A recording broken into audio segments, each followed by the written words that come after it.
it's really fun to try to imagine how different kinds of animals have evolved. And if you have only fossils to work on, then you have even more room for imagination.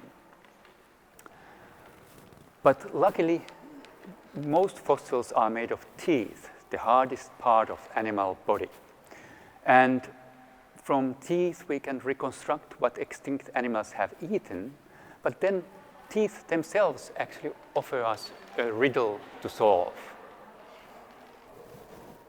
Unlike the bones in this dinosaur and in our own body, teeth, they do not remodel once they erupt. This means that development has to get the shape and size of them just right before teeth can function. The surface of a tooth consists of bumps called cusps, which are crucial for chewing and grinding of food. They vary in shape from sharp to blunt, and also in number from few to many.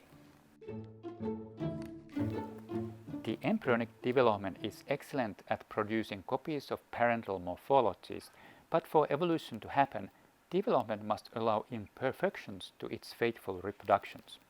The challenge or riddle we have is to explain how diversity of tooth shapes are really made.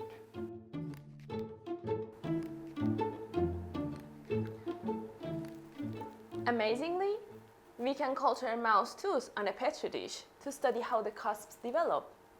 On a dish, a lump of cells divide and organize themselves to become a tooth with all the cusps. The growing tooth looks like a gummy bear, and it's the folding and growth of the tissue that makes the cusps. The whole process starts from a surface cell layer called the epithelium, folding and starting to grow over the underlying mesenchyme. This folding is what leads to the formation of the cusps.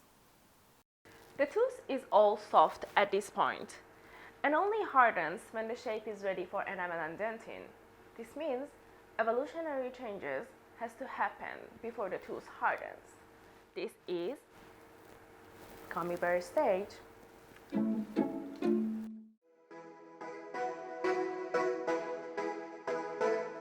Thanks to all these years of experimental work, we've accumulated enough information to build computational models that simulate the process of development of teeth. With these models, we can study the type of variation that arises and the type of variation that will actually fuel further evolution.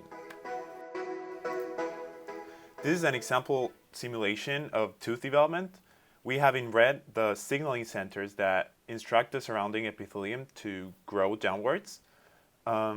Interestingly, the system has evolved so that these earlier emerging cusps are very robust, while this later developing cusp that just is forming now can show a lot of variation.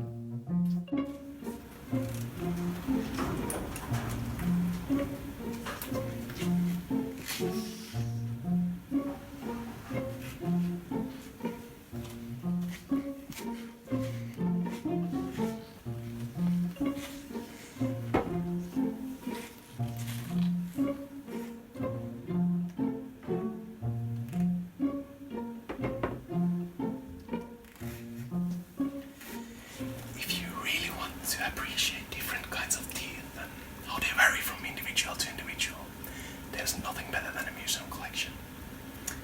For example, the tooth cusps of meat-eating and plant-eating mammals are very different in shape. In addition, places like this provide us with enough specimens to really see the fine variation between individuals of the same species.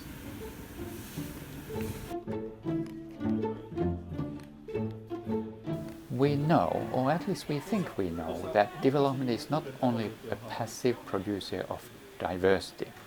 Some solutions are common, whereas others almost forbidden. By studying teeth, we aim to figure out why and how development really matters.